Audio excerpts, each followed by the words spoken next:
जिन्हें राम पर डाउट होता है, जिन्हें रामायण पर डाउट होता है, जिन्हें रामचरितमानस पर डाउट होता है, जिन्हें साधु संतों पर डाउट होता है, जिन्हें ब्राह्मणों पर डाउट होता है, उन्हें ऐसे लोगों पर डाउट क्यों नहीं होता? ये वो लोग हैं जो जातिवाद फैलाकर सिर्फ एक कुर्सी प्राप्त करना चाहते हैं और हम सनातनियों को बांट देना चाहते हैं जिससे हम लोग एक न हो सके। और अगर सनातनी एक नहीं हुआ तो ये राष्ट्र नहीं बचेगा। मैं दायरे से कहता हूं, मैं किसी पॉलिटिकल पार्टी से नहीं हूं। साध्वी प्राची जी हैं पार्टी से, वो केंद्रीय मिनिस्टर हैं, लेकिन देवकी नंदन किसी पार्टी से नहीं है। देवकी नंदन की एक ही पार्टी है, वो है सनातन, सत्य सनातन, वो मेरी पार्टी है। और मेरी एक पार्टी है कि हम सब सनातनी एक हों। मेरी विचारधारा है कि मेरे सनातन पर, पथ पर चलने वाले व्यक्ति पर कोई उंगली न उठा सके। ऐसा प्रयास हम सबको मिलकर करना होगा अगर अपने देश को सुरक्षित रखना चाहते हैं तो।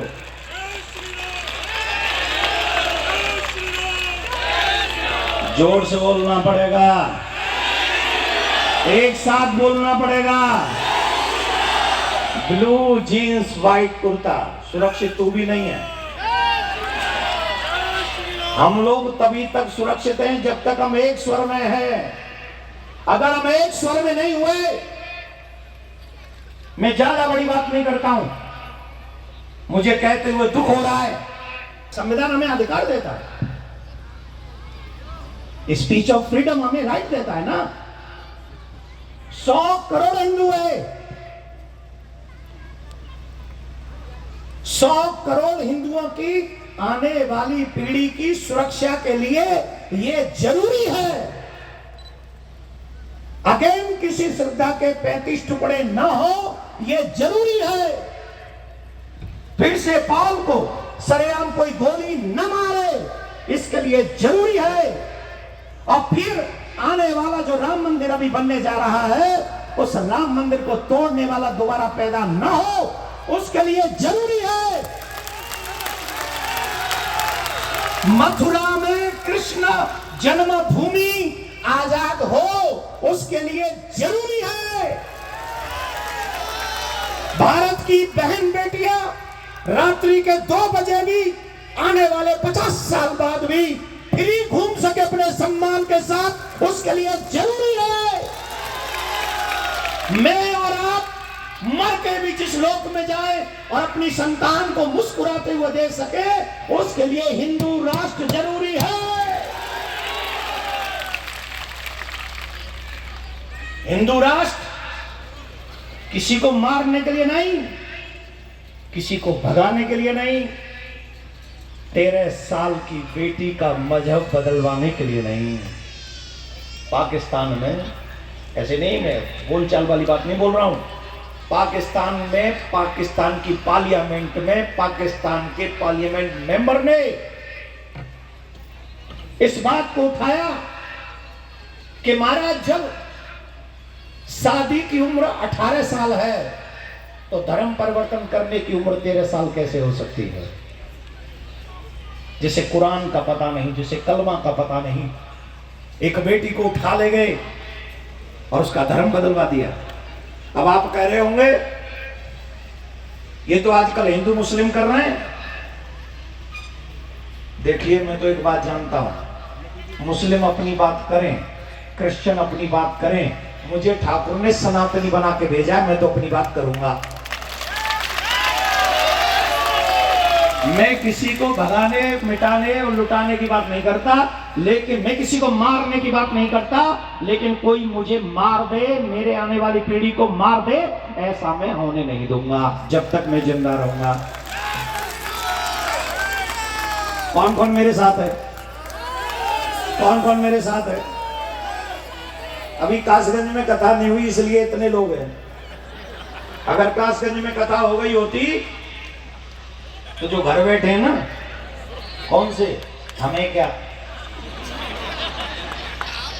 ऐसे भी तो है, हमें क्या कर रही है, हम कहीं जाएंगे वहां हुई अल्लाह करेंगे, हमें क्या मतलब पर रहो हिंदू मुसलमान थे, हमें तो अपना काम करन दे कर ले। I respect all religion, am I right or wrong? आप ही के लिए बोला इंग्लिश में। आजकल 4 शब्द अंग्रेजी के बोल दो लोग, वाह ही इज इंटेलिजेंट, आनंद आ गया, वाह। ये विचारधारा बदलो अपनी। आने वाली पीढ़ियों से कह रहा हूं, बच्चों से निवेदन कर रहा हूं, 4 शब्द कोई अंग्रेजी का बोले और कोई के हूर लगती हो, परी लगती हो, लफ्ज याद अपने आप रुक जाएगा। जब कहे हूर लगती है, चबई दे गाला खींच के।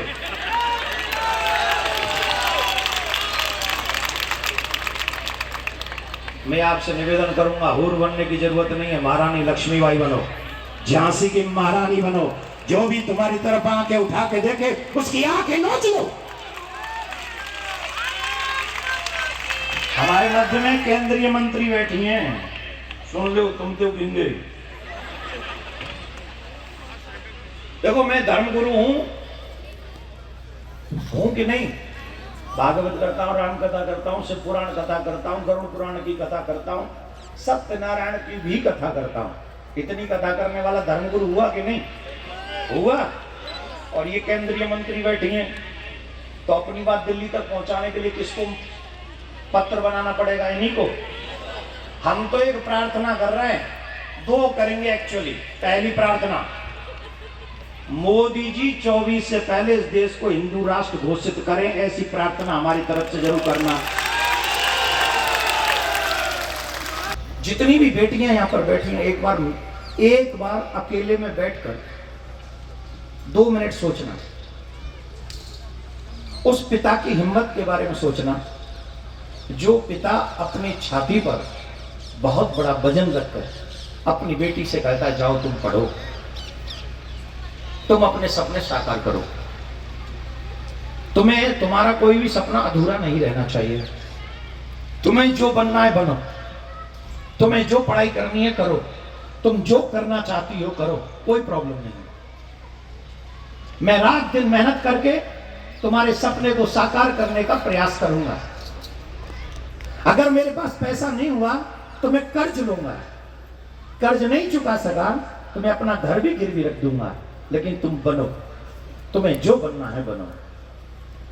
उस पिता के बारे में सिर्फ 1 मिनट सोचो कि उस पिता ने तुम्हारे लिए क्या नहीं किया। अब 1 मिनट सोचो, जिस पिता ने अपने जीवन भर की सारी कमाई मुझे देने के लिए तैयार हो गया हो। और आजकल बेटियों के विवाह भी इतने सस्ते तो होते नहीं। कई बापों को तो अपनी बेटी का विवाह करने के लिए ही बहुत कुछ करना पड़ता है। वो पिता तुमसे चाहता क्या है? क्या चाहता है? एक बेटी अपने पिता को क्या दे सकती है? मैं गारंटी से कह सकता हूं, जीवन भर बेटी हो या बेटा अपने माँ बाप की मेहनत का कोई फल नहीं दे सकते, कभी भी नहीं। अगर दोनों कुछ दे सकते हैं तो वो स्पेशली बेटियां जो ज्यादा दे सकती हैं वो ये है कि तुम्हारे किसी भी काम की वजह से तुम्हारे माँ बाप को सर झुकाना न पड़े समाज में, सिर्फ यही रिटर्न आप दे सकते हो, और इसके अलावा कुछ नहीं। आप कल्पना करके देखिए कि जब पिता तुम्हें पढ़ा लिखा के बहुत बड़ा कर दे, तुम अच्छे कॉलेज में डिग्रियां ले आओ, और बाप को पता चले कि लव जिहाद का शिकार हो गई मेरी बेटी, मेरा धर्म छोड़कर, मेरा पंथ छोड़कर, मेरी जाति छोड़कर कहीं अन्य शादी करने जा रही है। कभी 1 मिनट भी आपने सोचा उस बाप पर क्या बीती होगी? कल्पना की है कभी? एक बार सोच के देखना, एक बार सोचना उस पिता पर क्या गुजरती हुई, जिसे यह पता चलता होगा कि मेरी बेटी विधर्मी के साथ शादी करना चाहती है, और वो उनके साथ इसलिए और डरता है क्योंकि जाते ही 15 दिन बाद में वो कहेगा धर्म बदलो।